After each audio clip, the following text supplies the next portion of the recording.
Yeah, so it's recording now, and uh, I think the we still have the Peters family that hasn't shown up, and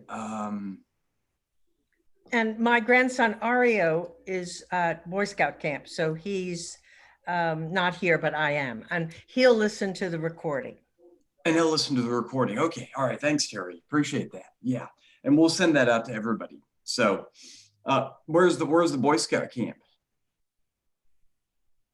It's at Goshen in Virginia. Oh, in Near, Goshen. Okay, neat, yeah. good deal. That's where is that located near? I've heard of Goshen.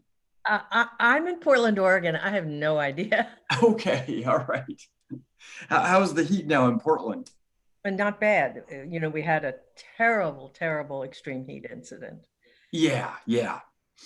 My daughter, about 2 years ago, did a 6 month internship up in Vancouver and in the city, and it was just she did it from, oh gosh, it was August through January.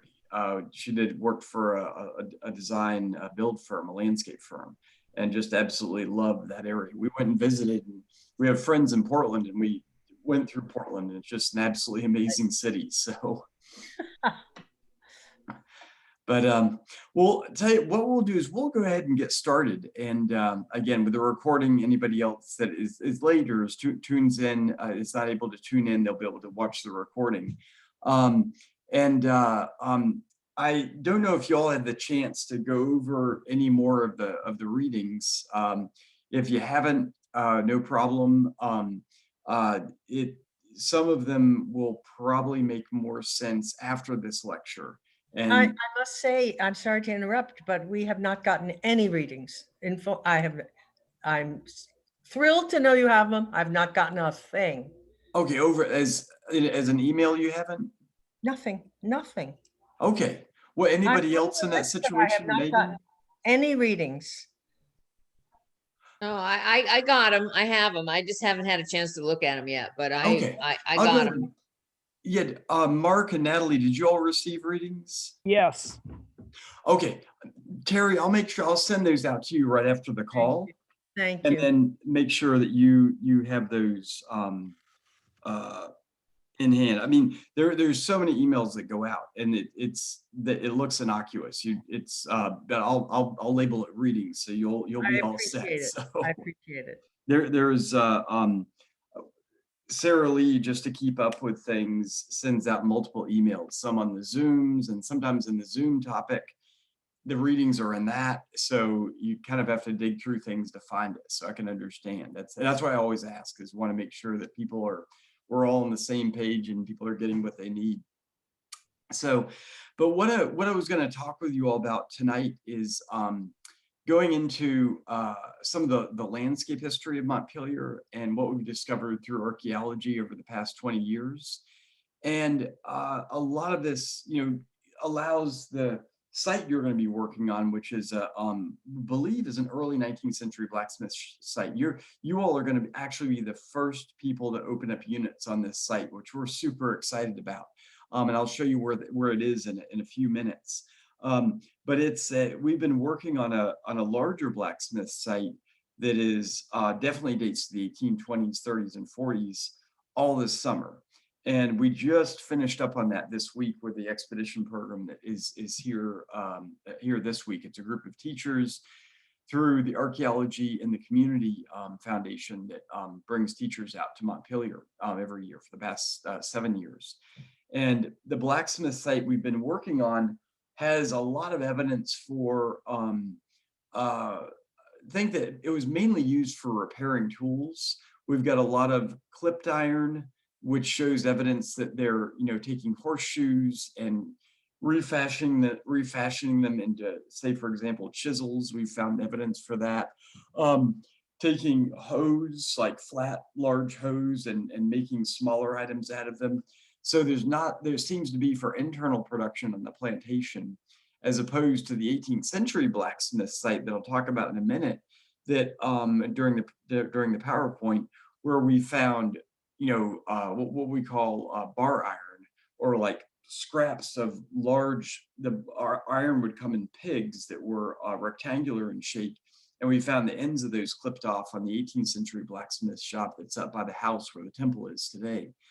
And that seems to indicate at that blacksmith shop during the Revolutionary War period that there was mass manufacturing, if you will, taking place at Montpelier, where Madison's parents, the blacksmith shop they had their slaves running and working at, was more of a shop for producing items for sale to the local community. I'll get into why that happened in the 18th century. And in the 19th century, the blacksmith shop is downsized by President Madison, who's an absolute genius when it came to political philosophy and developing, the architect of the Constitution. But as a businessman, you would have been pretty hard pressed to want to make an investment in any of the economic enterprises he went after, because he was not able to make money for the plantation. He actually drove it into debt, like his buddy Thomas Jefferson did over at Monticello. And we'll get into some of that as well. But suffice to say, what we want to talk about today is, how the site that you're going to be working on in 2 weeks relates to the larger plantation history and landscape history at Montpelier, and how it fits into some of the history that we talk about with the Constitution and James Madison as the architect of the Constitution, and where he gets his political inspiration from. But with all this, one thing that you're going to experience when you're at Montpelier is being at, Madison's home, the home of over, 300 enslaved individuals that lived and worked there over the Madison's ownership of the property. It gives you a sense of history that you can't get, really anywhere else if you're looking at Madison. And it's what these historic sites call the power of place. And the National Trust for Historic Preservation that owns Montpelier has coined this term to try to inspire preservation. And what I wanted to start with is asking you all is what you all think of when you think of the term power of place, and how it, when you think about it in terms of how it relates to a historic site, what that could mean. And there's no one answer for this. It is, multivariate in nature, what power of place means. But what comes to mind when you think of that? And Mark, you just turned your camera on. Howdy. So, what do you think, Mark? Well, what comes to mind? We just went to the Tetons and Yellowstone, and when you've all seen the coffee table books, and when you go there, it's wow. You just can't replace it. And I think that's the same thing when you go to any of these sites. It really happened there. Mm-hmm. So it's powerful to be at the actual place where it happened, the room where it happened. Yeah, to be present in that space. Yeah, that is the classic definition of power of place. And that is power of place, as you're talking about it, is defined from how it's experienced by us today and what you see when you're there and how you experience it. What would, at a historic site, we deal with different time periods, different actors, different, groups that were there.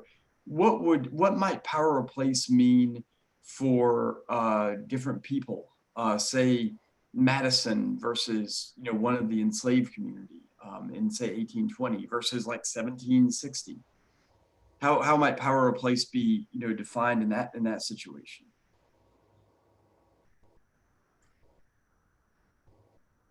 Because those people were there.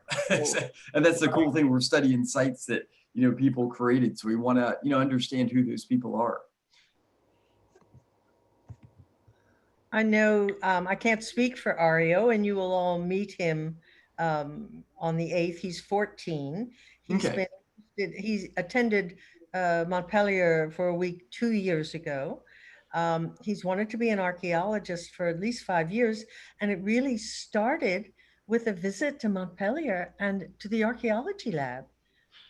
So we can all ask him this question when he's present, from the Absolutely. perspective of a child, now teenager, who has maintained an interest in archaeology. It will be actually a wonderful insight from a very different perspective than we have. Yeah, yeah, I can't wait to see Ario again. Yeah. It's fun to have, it is so fun to have folks come back and repeat, and to have it be, have students and kids come back is even more exciting. We have some, like the Peters family is a family that's been coming to Montpelier since about 2014. And so to literally see them grow up every year has been really, really amazing. Nice. Yeah, Megan, were you going to say something?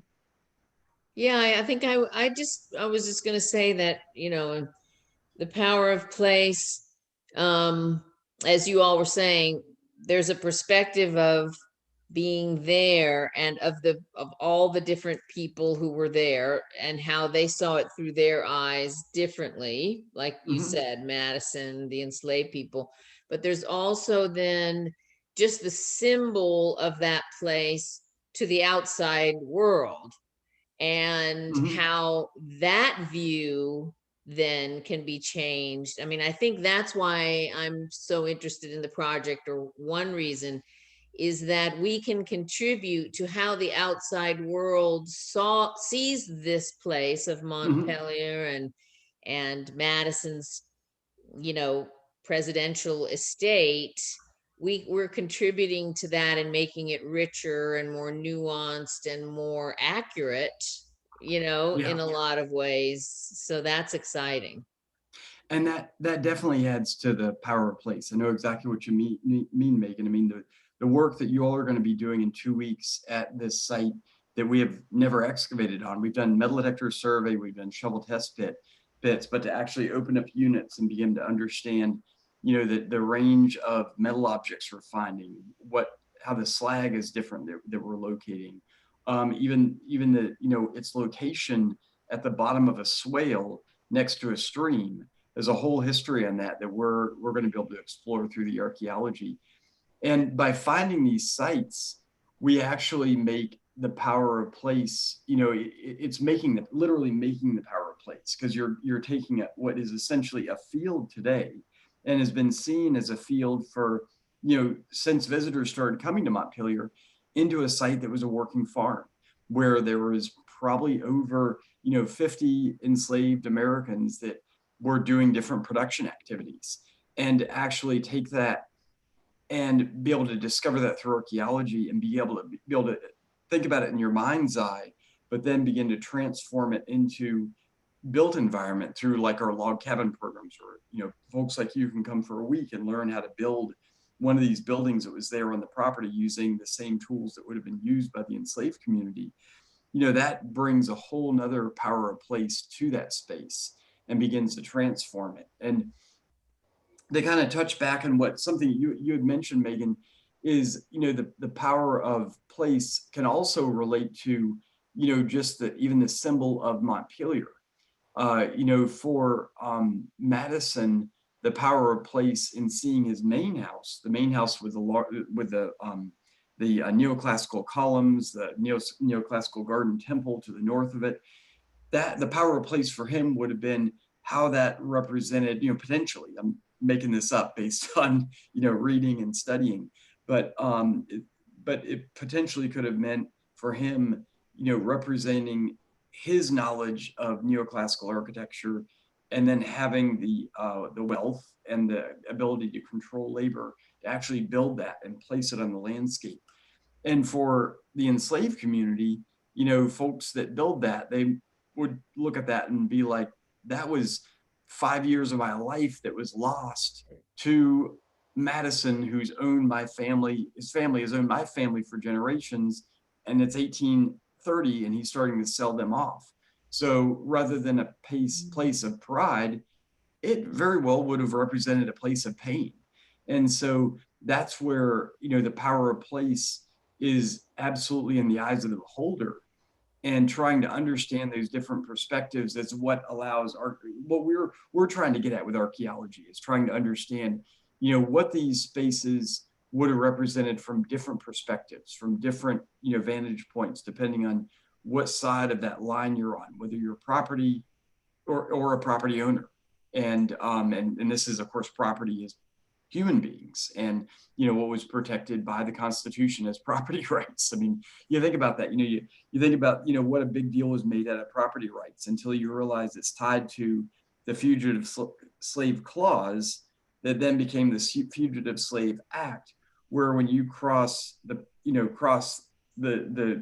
line between North and South, you can still be pursued. And I was talking to my daughter this weekend. She's in landscape architecture and grew up at Montpelier, thinking about this stuff, going around the sites with me.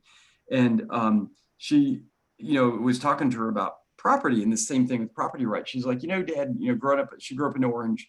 The teacher, when she was talking when I was in 4th grade, and she was talking about the Fugitive Slave Clause, she said that teacher related to all the students as, imagine if you had a piece of furniture and that, you tried to go across state lines with it, and that you weren't able to pursue your piece of furniture to reclaim it back. And she said, even as a 4th grader, she was mortified to think about, he was comporting people to furniture. And it's, in many ways how people were seen, because they were property, extremely valuable furniture, more valuable than any piece of furniture that was in the main house at Montpelier. But it really is how, in many ways, slavery, the ownership has been normalized. And what people think about as the horrors of slavery is the whippings, the rapes, the not having enough food. But the day-to-day horror would have been the ownership, and this being something that was normalized by the founding fathers because they were slave owners, and this was what the economy was based on. It's something to keep, that's the context by which we're able to begin to understand who we are, where we've come from as a nation, what slavery represented to different groups. For one, it was prosperity. For others, it was an extreme sacrifice. And this is where, we're trying to, upend the traditional ideas of, what history is and how you look at it. And it's when you look at it from the perspective of people and who is living the history, that's where, you start to get into the nuanced details of some of this, and you begin to look at it from a different perspective. And that's where, in many ways, the power of place, provides all sorts of interesting avenues for this. But yeah, so wanted to give that kind of a framework for when I begin my PowerPoint and talk about, what we've discovered through archaeology at Montpelier. And so what I'll do is I will go ahead and let me see, I'm going to share screens before I do this, go back. And if I do F5, oh, yeah, can you all see the screen? Yes. The map of Montpelier? Okay, cool. Yeah, what we're, and can you all, is the screen blocked by your all's images, or do you get the whole screen? Only 1/10 is blocked. 1/10. So do you see me moving your all's images around? I'm sorry, Okay. what are you moving? Oh, on my screen, I can see your all's images take up about half the screen, but I think that's just on my screen. So, Yeah. but No. We are a okay. tiny sliver.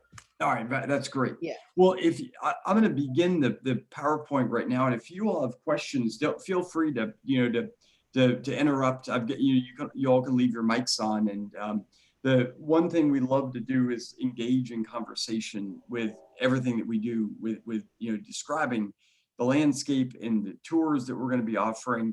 We're going to be asking you all a lot of questions just to reflect on things. But what I want to do with this overall lecture is really give you all a context for why we're doing what we're doing, what we've discovered over the past 20 years of archaeology.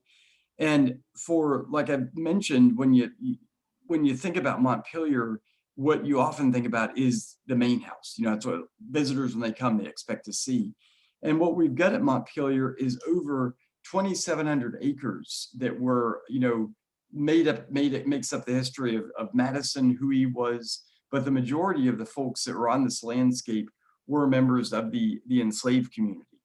And in their daily lives, what they've in many ways have formed is the bulk of the archaeological record. Because when you think about, for the Madison family, there were about between 5 and 6 Madison family members at any one time at Montpelier.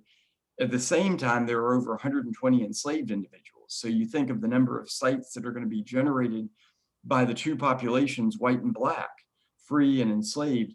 The majority are going to be enslaved sites. And actually, pretty much every artifact we find, the last person to have touched that artifact was a member of the enslaved community. And this, you know, definitely at the blacksmith shop, they were all enslaved artisans there. And so these are all products, you know, almost none of which would have been in the hands of Mr. Madison. Now, for most of the sites that you were probably read about in the background readings, most of these sites are what we call domestic sites or living spots. Like, for example, this is a shot of the South Yard. I'll go into this in more detail in a few minutes, but these are excavations that we did of the quarters for house slaves. And actually, in a week and a half, Terry's going to be giving you all a very detailed tour of the South Yard.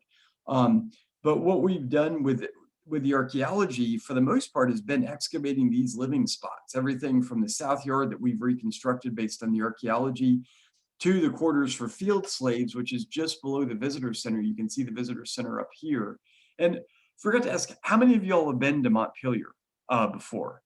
If you raise your hand, I obviously work there. So looks like, Terry, you're about the only one. Megan, have you been there to Montpelier?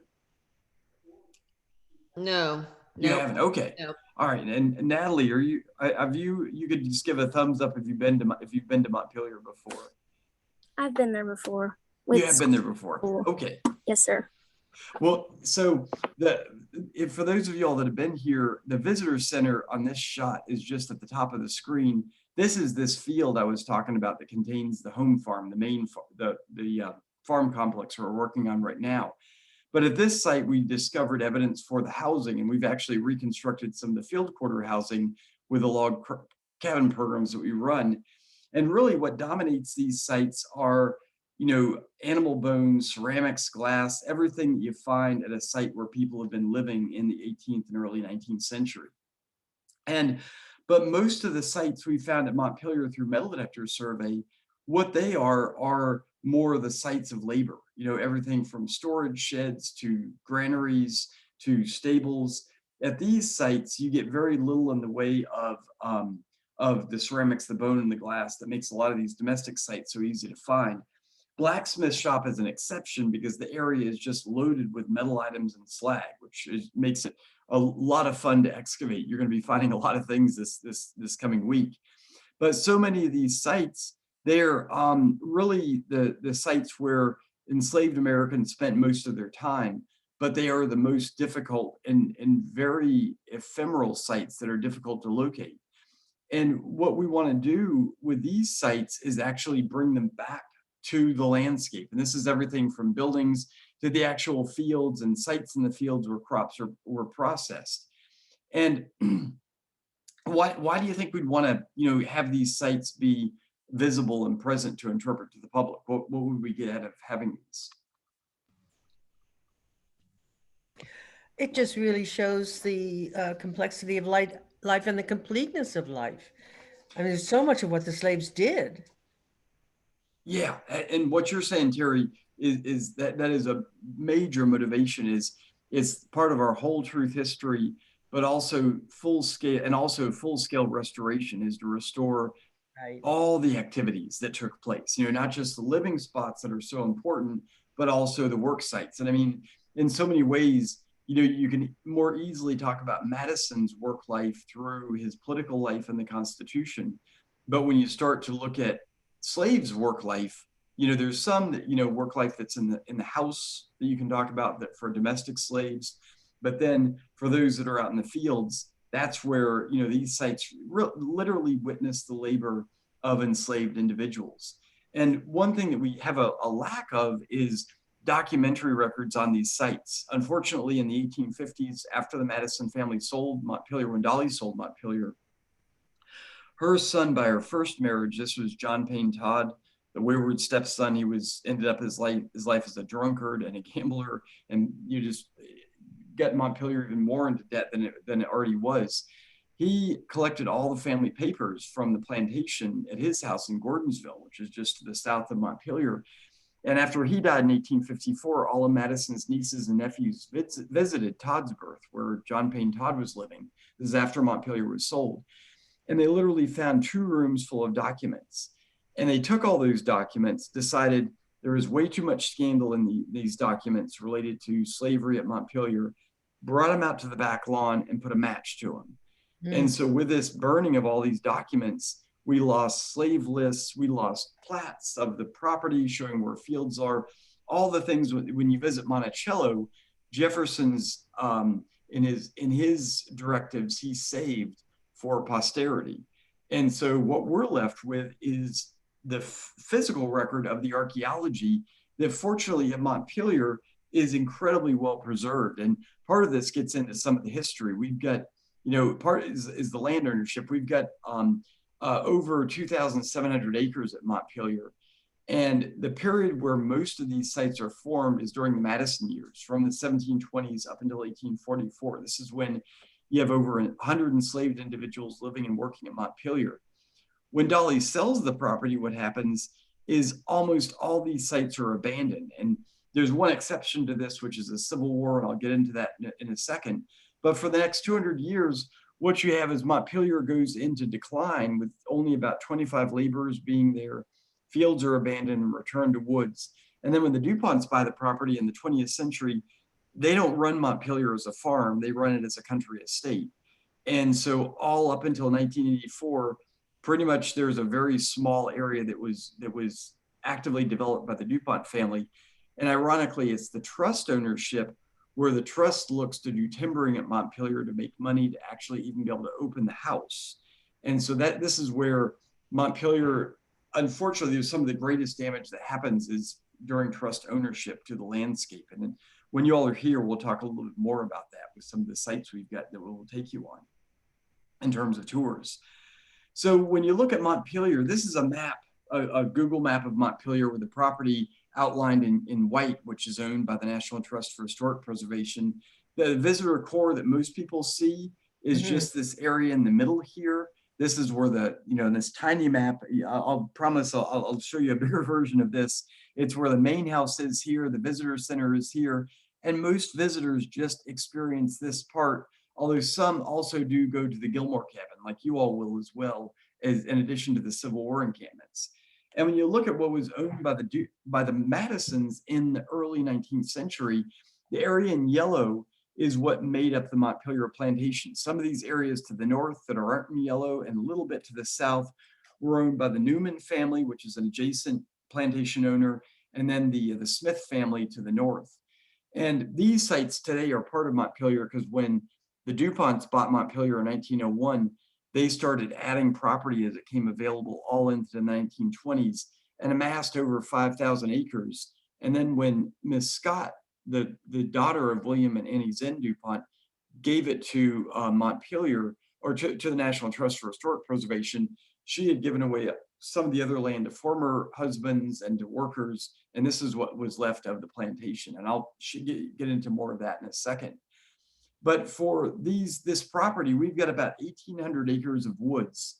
Back in the day, there would have been about 400 acres that were in woods. And that's because a lot of these areas, were former fields when they were abandoned, when Dolly sold the property in 1844, basically returned to woodlots and remained that way up until today. So we've got, there's one story map that's a web map that I sent you all called The Plantation Below the Canopy. And that deals with the Eastwoods. And in that series of story maps, and I'll send this to you, Terry, it deals with the plantation that we found out in the middle of the forest, where metal detector surveys that we've done, and this is these little green areas are areas we've metal detected. The green are probably areas where fields are. The areas that are in yellow and red and white are sites that we've found. You know, you find a barn, a tobacco barn in the middle of the woods, and what do you think it represents about that woods when that barn was there? There were fields. Exactly. Yeah. And that's really when we started doing LiDAR surveys, we flew LiDAR across the property, which is this way that you can get high definition terrain maps created. It's like what archaeologists have done in Guatemala to discover these Mayan ruins under the canopy of the rainforest. When we flew LiDAR across the property in 2018, we started to discover out in these woods not only dozens and dozens of road traces, but also agricultural ditches and all, you know, actually the last set of plow furrows were still evident in the woods. So just some amazing evidence for, you know, this plantation going way beyond what you're going to be looking at for the most part next in 2 weeks, but for all of the property. And so this, you know, process of discovery is one that, you know, I would hope that in 5 years when we're done with the home farm, we're going to be visiting some of these other sites that are more remote. And actually, we do programs in the wintertime. We're doing one in March called the Plantation Below the Canopy, where you spend 3 or 4 days, you know, out exploring in the woods, working with our metal detectorists, finding sites, doing tree surveys to identify witness trees that date back to the Madison era, and then also do surveys of the landscape to discover some of these fields. So I can talk to you all more about that when you all are here. But for these sites, we've surveyed only about 400 acres of the 2,700 acres. And I'll talk more about how we do surveys in a few minutes. But we've found, you know, over 100 sites on the property, most of which are Civil War encampments, these larger sites in here where we haven't done the metal detector survey. These are these Civil War encampments that we discovered through selective metal detector survey. And you're going to be, Chris Pash will be giving you a tour of one of these South Carolina camps that we discovered from occupation during the winter of 1863 and 1864. But a lot of these tiny sites, these little ones that are marked by yellow, these are these Madison era sites that are out there that we're discovering through these gridded metal detector surveys. And that's what we've used to really hone in and discover all the sites within the visitor core. And I'll show you some maps on that after I go through some of the history. But for the history of all this land, what you've got with one piece of property is, you know, 300 years of history. And most of this history relates to the Madison occupation with the enslaved labor sites that are out there, both the work sites and the living sites. Those make up the vast majority of the sites. But then you've also got these Civil War encampments, you know, that were for this incredibly short period of time between August of 1863 through May of 1864, when there was about 1,200 troops camped at Montpelier. And again, we'll get into more of that when you all are actually on the property. But for the Madison era, you've got a period of occupation ownership of the Madisons that go from the 1720s up until 1844. And within this, there's 3 generations of Madisons that are own Montpelier and really have their slaves work Montpelier in very different ways. So the early period is under Frances Madison. This is the grandmother of President Madison. And you might have read a little bit about her. Actually just finishing an article on her history, if anybody's interested in reading that. It's about a 35-page article, so it's a little more intense, but let me know if you're interested in that. Okay, all right, awesome. I'll go ahead and just send the readings out to everybody and include that one as well. Okay. But and it's in draft form. It still needs some work to do. It's actually due to the reviewers in a week, so I need to get cracking on that. But for Frances, she's widowed by 1732. Her husband is poisoned by, as the court records go, by 2 of her slaves and a neighboring slave. And what's interesting about Frances Madison is she runs, after she's widowed, she never remarries. And she runs the plantation as a widow up until her death in 1761. And in fact, when the land that makes up Montpelier comes from her family. It became hers and Ambrose Madison's property when they were married by a gift that her father gifted his two daughters only if and when they were married. And so when she gets married, she inherits about 5,000 acres of some of the most prime agricultural land in the Virginia Piedmont that's never been worked. And after her husband dies, she renegotiates his will, which he makes when he's on his deathbed, that says that their land is to go to their oldest son, James Madison Sr., when he comes of age in 1741. Well, when she negotiates the deed in 1737, she basically nixes the terms of her husband's will and says, I'm going to retain control of the plantation until I pass away in 1760, whenever she dies, which happens to be in 1761. And so when her son, James Madison Jr., becomes of age in 1741, instead of taking over the operation of the tobacco plantation, which his mother is doing, he starts to do other things. He starts to import goods from England and sell them to the local community as a merchant factor. He sets up basically a shop at Montpelier. He purchases slaves that have skills in blacksmithing and starts producing items such as plows and wagons and tools to sell to the local community. And he literally builds the Montpelier fortune combined with his mother on this two-tiered economy of global export of tobacco that was extremely profitable up until the American Revolution, which ended basically with the American Revolution because of the ups and downs that happened after that with the political turmoil. But he's able to keep Montpelier stable all through the 18th century through combining this global export economy with selling items to the local community. So as small farms are established all across central Virginia and Orange County, he has these shops that he's selling things and also jobbing out slaves. So during this time period, up until 1761, Montpelier primarily is a tobacco plantation. But when James Madison Jr. Basically takes over the plantation, he combines tobacco cultivation with plowing and basically starts to really begin to kick in hard with the local economy with having the blacksmithing and tool production. And this allows James Madison Jr., the future president, to pursue his political career.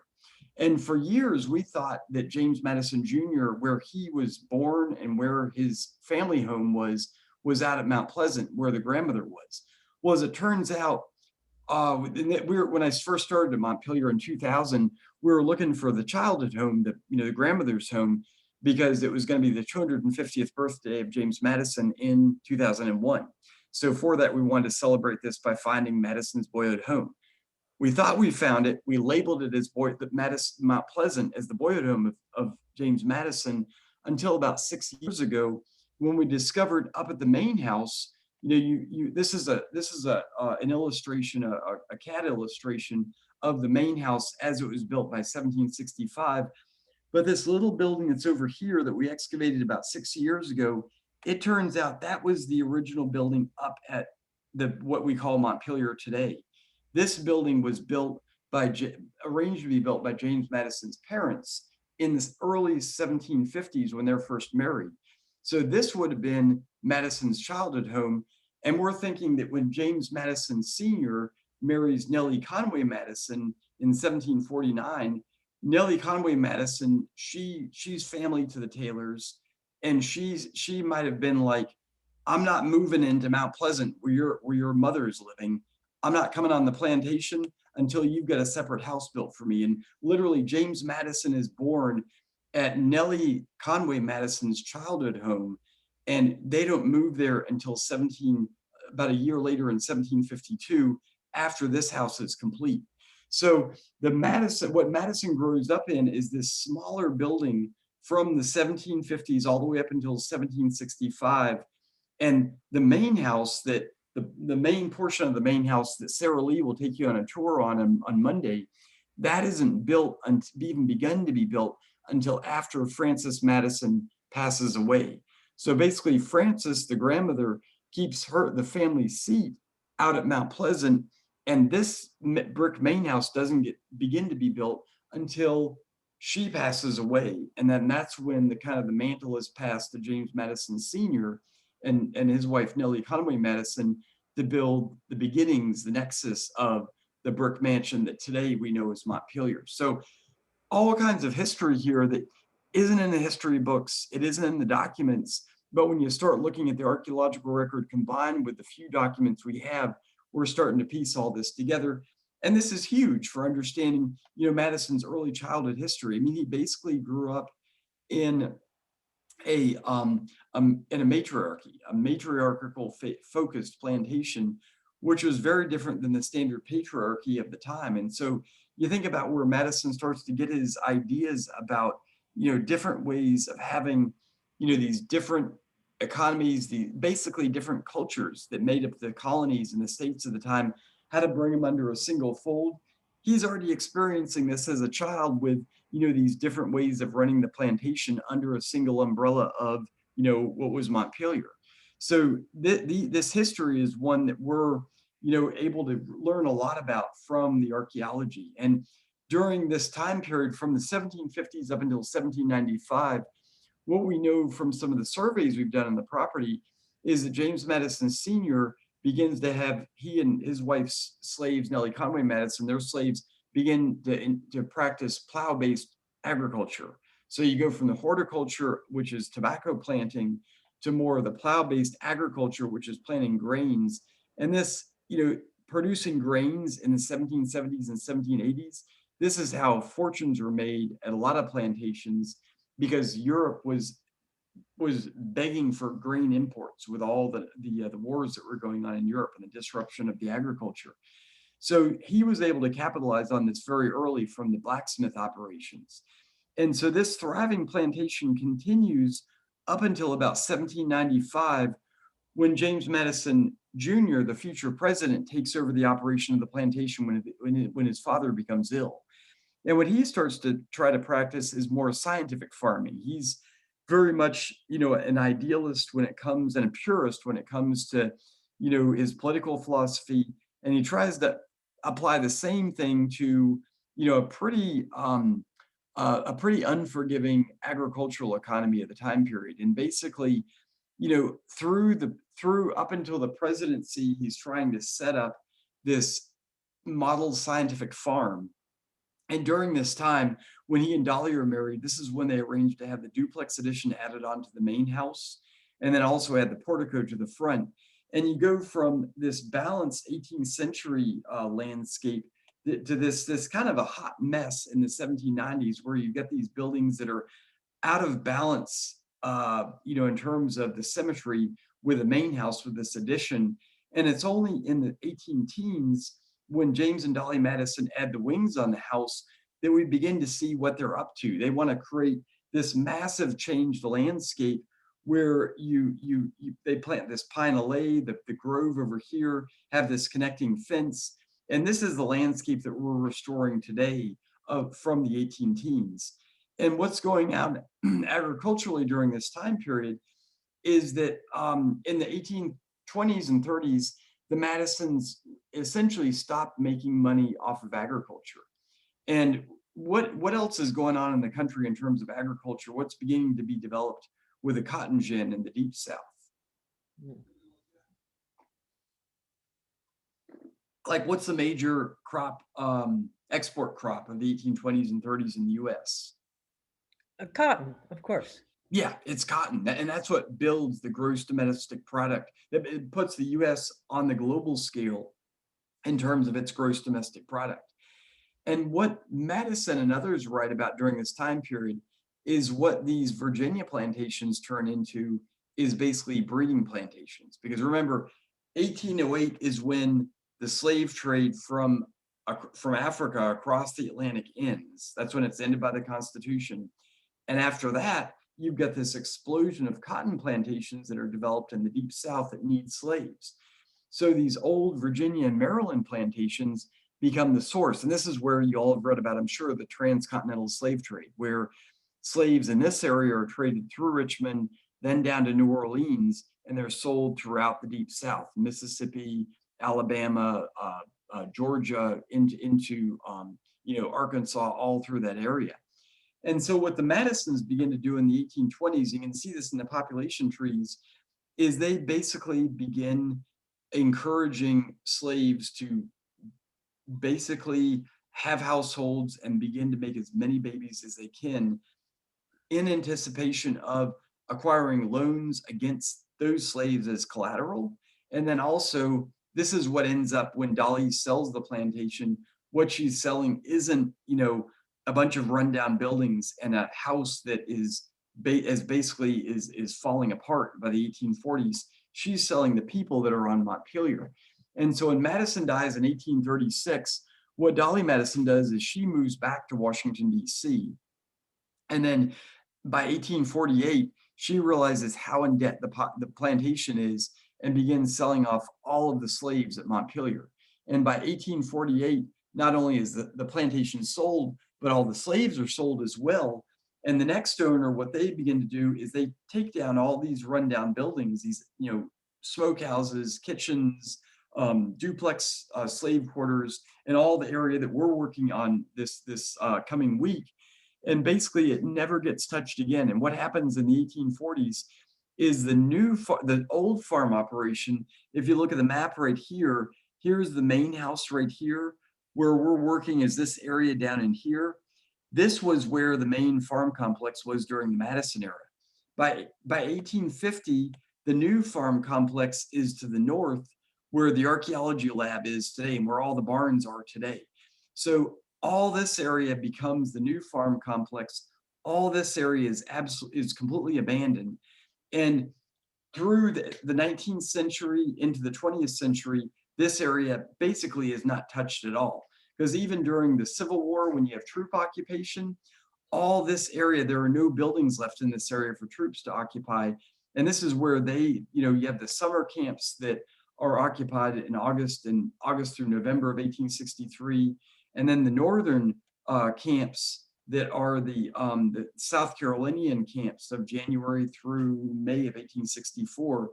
These are all these winter encampments that we've got such incredible archaeological information on. And we've actually rebuilt some of these huts, not only with Civil War reenactors about 10 years ago, but also with some of our log cabin programs that we run. We did one in 2019 where we rebuilt a whole company street.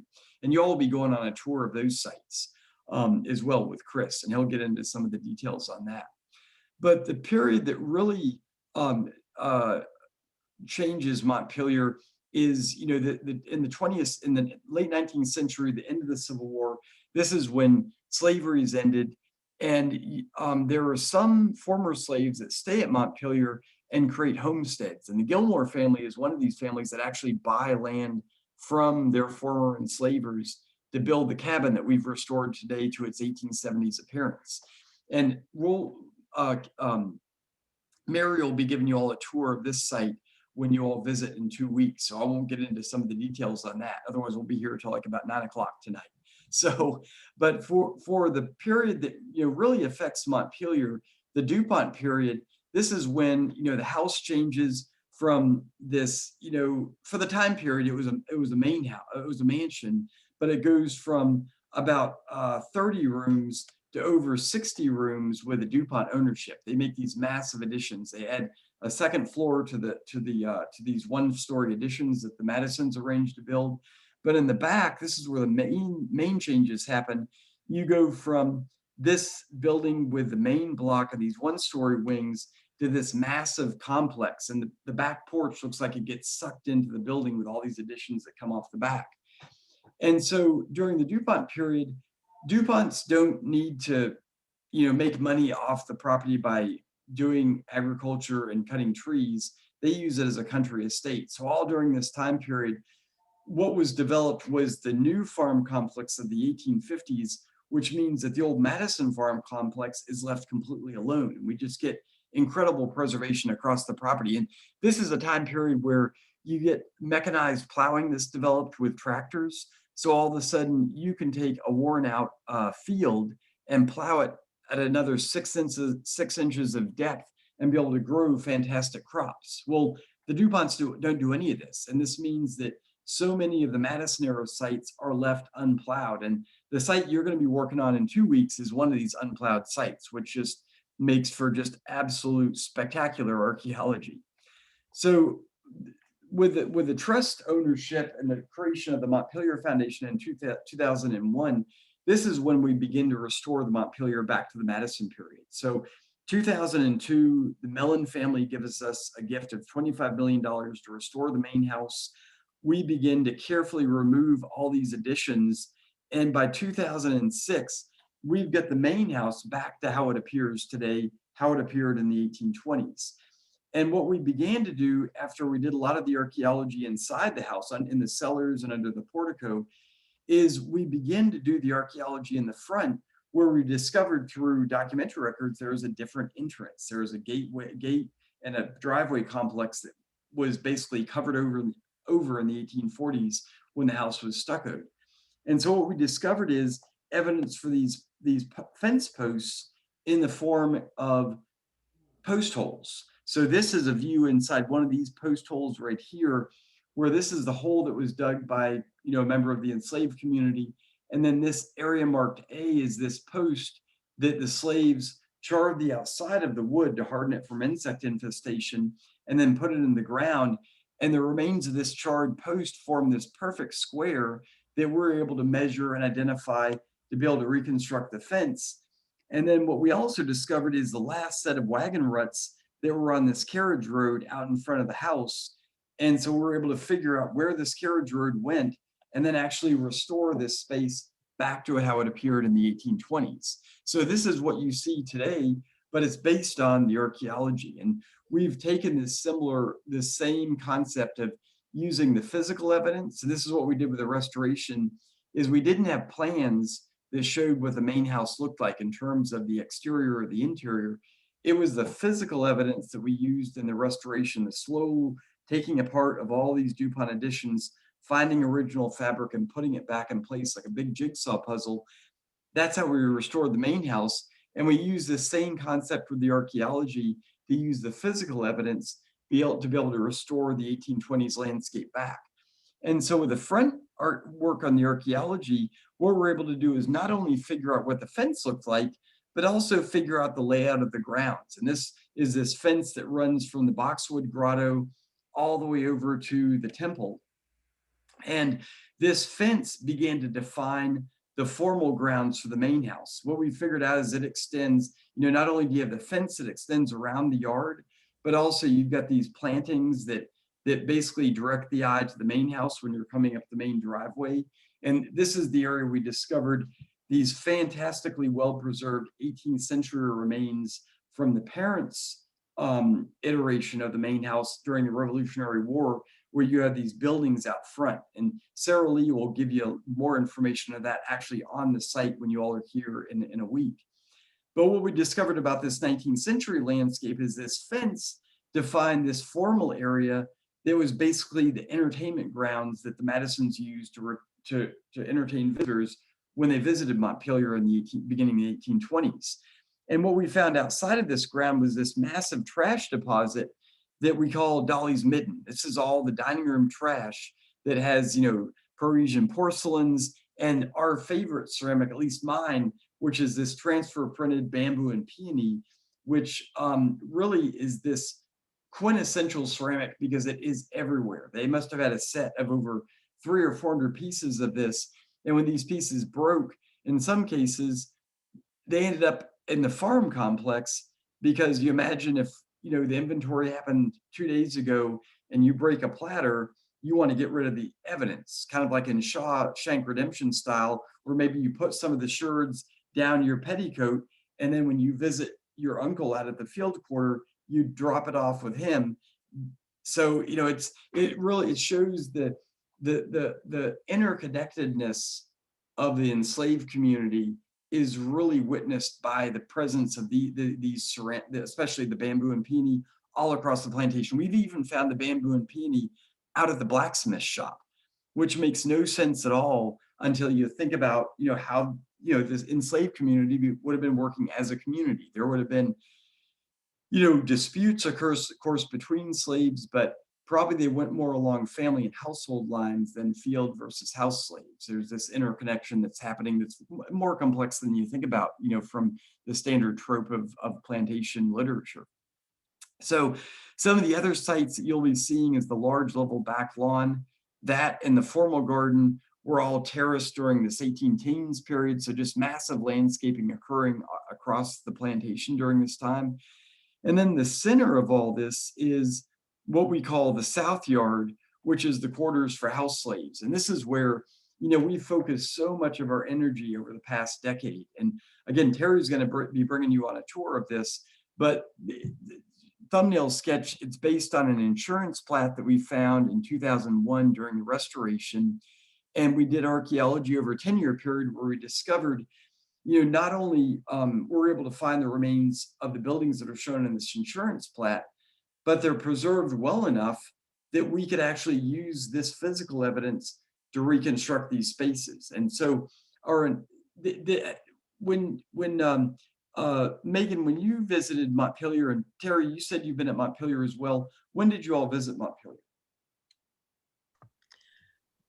Probably for me 10 years ago. So that would have been when we had these timber frame buildings present. Do you remember do you remember seeing the archaeology at Montpelier when you visited, Terry? No, I don't. I just remember coming down to the archaeology lab.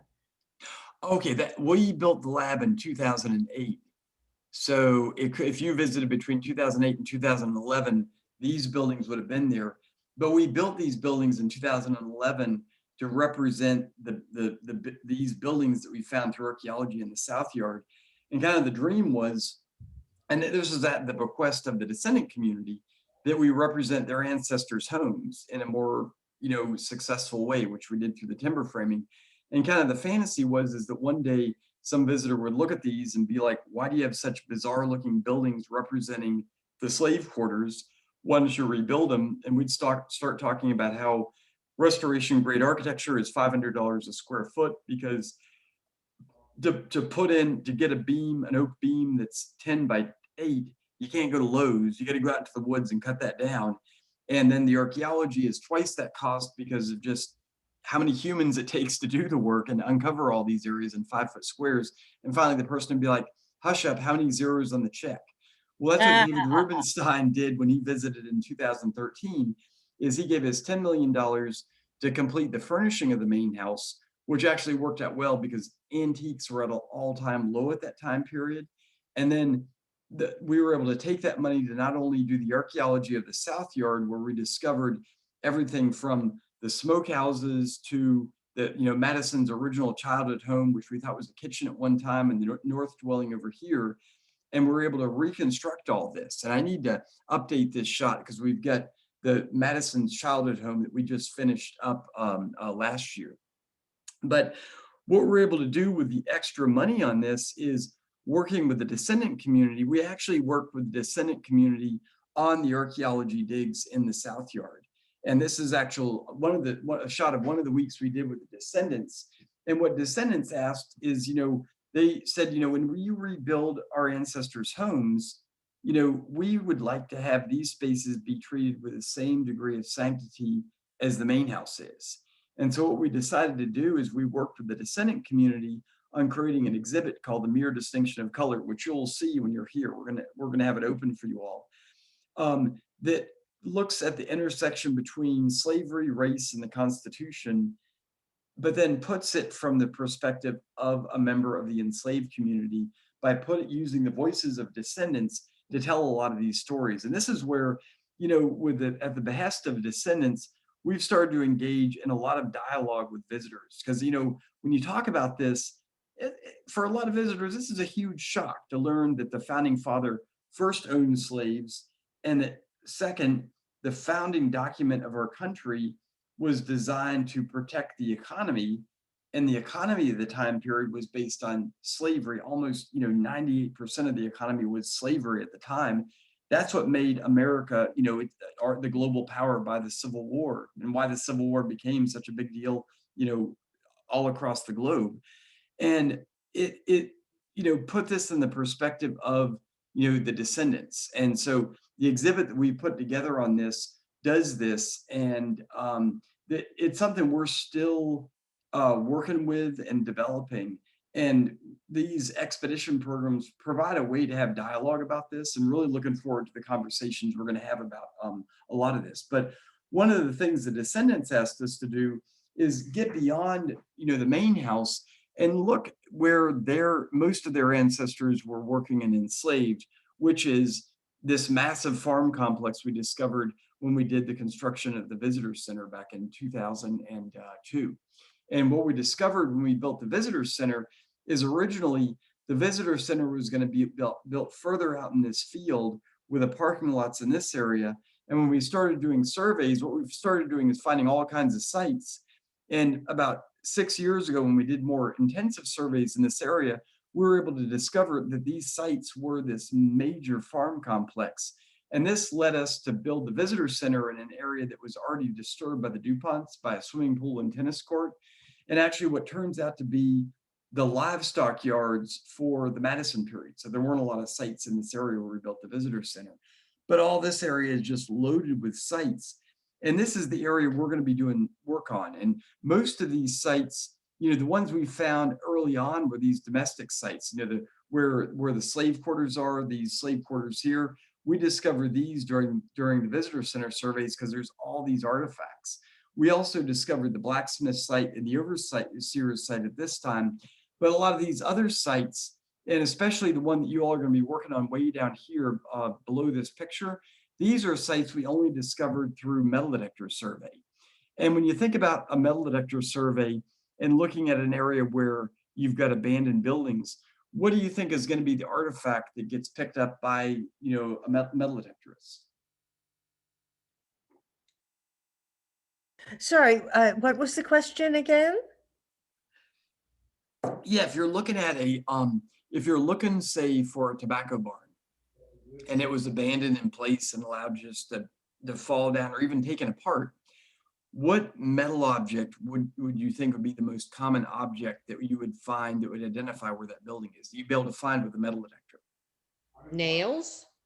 Nails, yeah, absolutely. Nails are what metal detectorists call Montpelier gold, because when so many of these metal detectorists come here, what they're expecting to have them look for is the buttons, the coins, the buckles, items that they normally look for when they do metal detecting. When it comes to nails, a lot of them, throw those away. But here at Montpelier, those are our absolute, that is how we identify where the buildings are. And what we do with the metal detector surveys is we're basically casing all of Montpelier's 2,700 acres with 20-meter grid and metal detecting every inch of the surface to find, in some cases, concentrations of nails that are the size of your living room that you're sitting in right now, and which are so easy to miss if you were just kind of randomly swinging a metal detector through an 800-acre woodlot.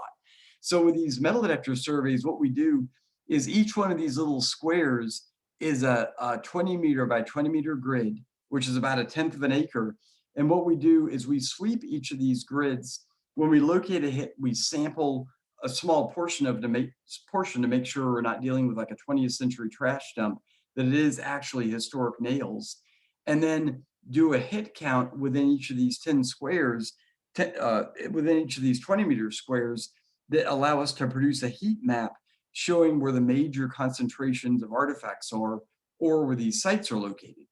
And so with the nails, what we're able to do is not only find the sites, but also date the sites. And what's absolutely fantastic about Montpelier is each of the major changes that happen at Montpelier has a different nail manufacturer associated with it. So during the parents' generation, when Montpelier is being run by the grandmother and then later by Madison's parents, it's all these hand-made, hand-forged nails where they have a rose head and then a hammered tip or a spatula tip. When you get into when Madison takes over the operation of the plantation in the 1790s, you get these machine cut nails with either a handmade head or a hand forged tip that all are easily identifiable when you find them in the ground. And you'll find these nails and begin to learn to identify them when you're here. And then in the retirement years, our period for restoration, it's these completely machine cut nails.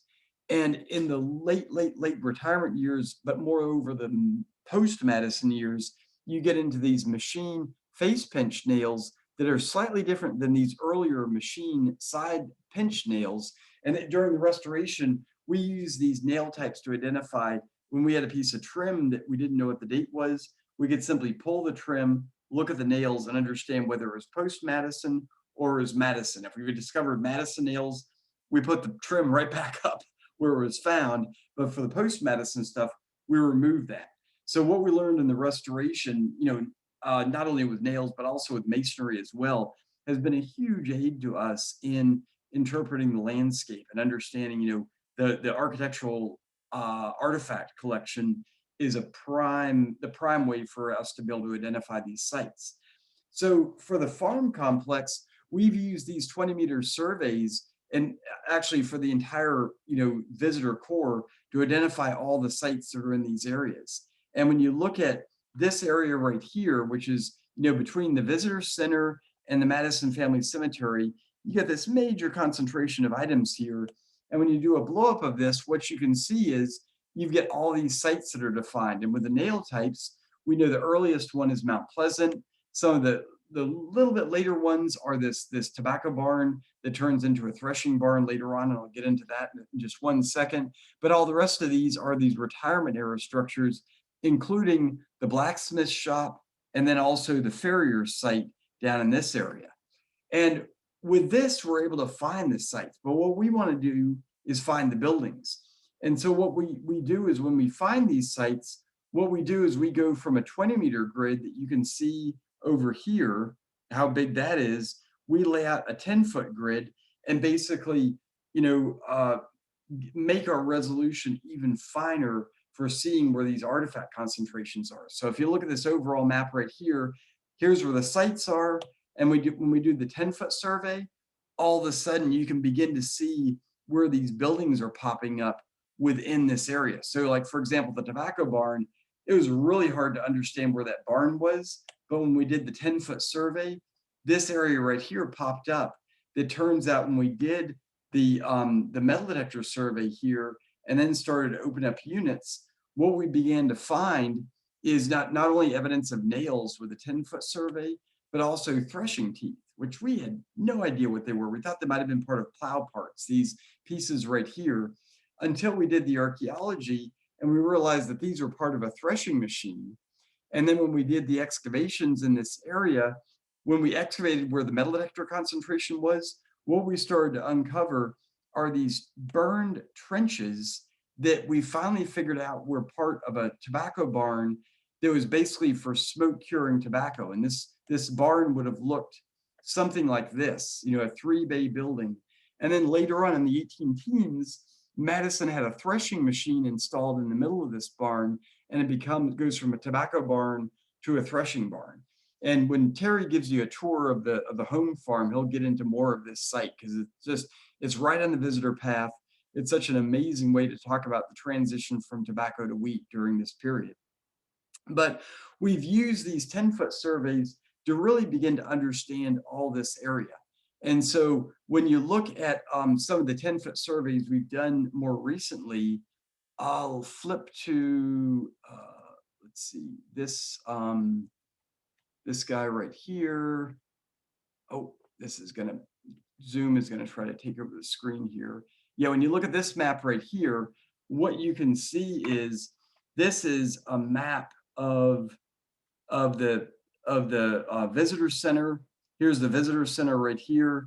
Here's the Madison Family Cemetery.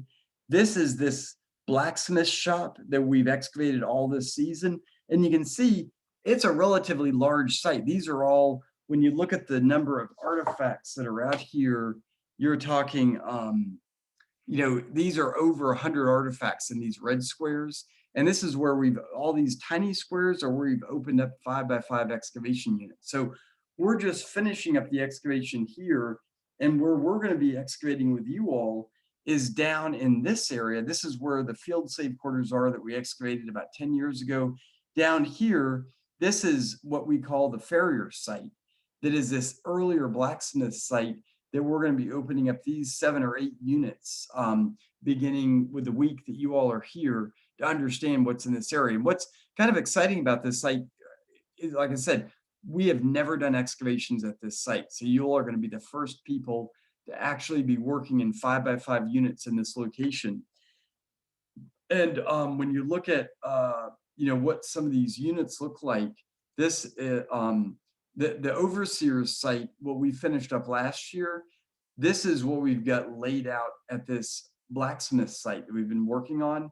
The Farrier site is all the way over here.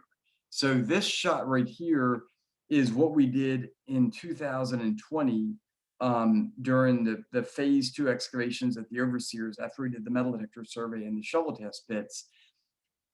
For the first part of this season, we worked at the blacksmith site, and now we're down at the Farrier site all the way down here. And actually, last month with the Archaeology Field School, we did shovel test pits down here, and that's where we discovered a number of features. And the shovel test pits are these little holes we dig in the ground that are about 1 foot in diameter and go down till we hit sterile soil, or what we call subsoil, screen the dirt for artifacts, but then also trowel the sides of the SDP to look for any charred wood that would indicate a feature is there. And so we're opening up units over here where we found not only a heavy concentration of artifacts from the metal detector survey, and all those items are still left in place, but then also features as well. And so with the what we're expecting to find at the Farrier site is more of what we found at the blacksmith, which is all of these items, such as this is a shot of the survey at the blacksmith shop, but everything from horseshoe nails to clipped iron. These are these pieces of iron right here that have been, maybe from like an axle spring that's then clipped into sections to say make a hinge, and then the little tiny scrap that's clipped off is just discarded. And we found this discard ring all around where the blacksmith shop is. And with this site, we actually found what we think is the forge based on a brick feature that we located.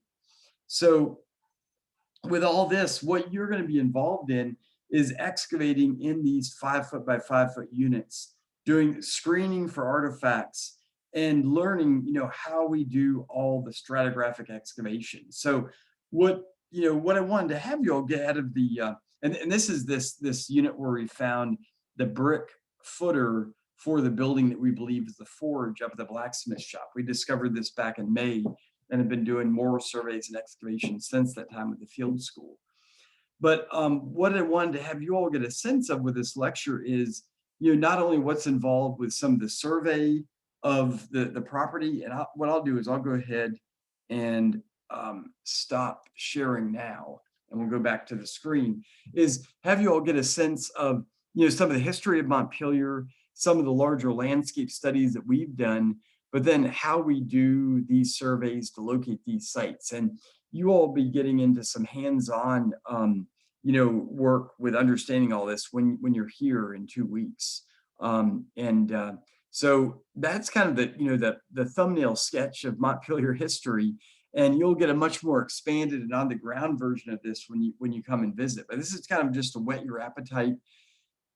If you any of this you're interested in more information on, let me know and I can send more articles your way. And if there's anything you read in the articles you want to learn more about, we've got, if we sent you all the reports we've written on the various sites, you would not be able to finish reading that. You'd be reading that all throughout this year. So we've got literally probably over 40 reports that are all about this thick that we've written on the excavations over the past 20 years. So, but yeah, wanted to open it up for any questions that you might have, and doesn't have to be about the content. It could be about your all's what to expect for the week. Any questions about what to bring, things, travel, anything like that? Yeah, Terry.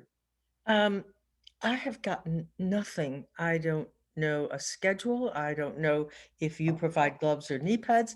I have zero information.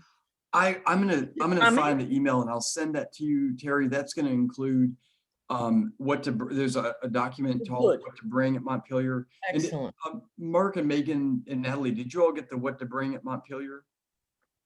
Okay. I, all right, cool. I I'll- got this, I Yes. got, weird. Anyhow, I Yeah. will now be sent It's- stuff.